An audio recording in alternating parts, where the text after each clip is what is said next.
दोनों बहनों अलीमा खान और उज़मा खान को डी चौक से गिरफ्तार कर लिया गया। अलीमा खान और उज़मा खान एहतजाज के लिए डी चौक पहुंची थी, जिन्हें इस्लामाबाद पुलिस के अहलकारों ने हिरासत में ले लिया। पीटीआई की दोनों बहनों की थाना सेक्रेटेरिएट उन्हें मुंतकिल कर दिया गया है। बानिया पीटीआई की दोनों बहनों को हिरासत में ले लिया गया है। हम आपको बता रहे हैं कि इस्लामाबाद में पीटीआई के एहतजाज के बायस सूरत हाल कशीदा है। पुलिस और मुजाहिरीन के दरमियान शदीद झड़पें हुई हैं।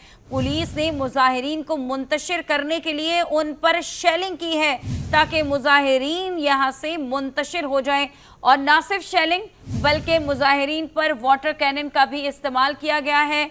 और आईजी इस्लामाबाद ये बता रहे हैं कि अब तक 30 से जायद पीटीआई कारकुनान हैं जिन्हें हिरासत में भी लिया गया है।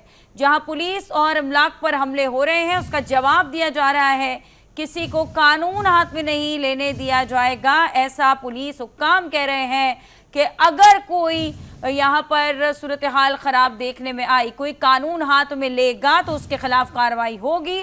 और इसीलिए कई कारकुनान हैं उनको गिरफ्तार किया गया है। और गिरफ्तारियों में बानिया पीटीआई की बहनों को भी गिरफ्तार किया गया है।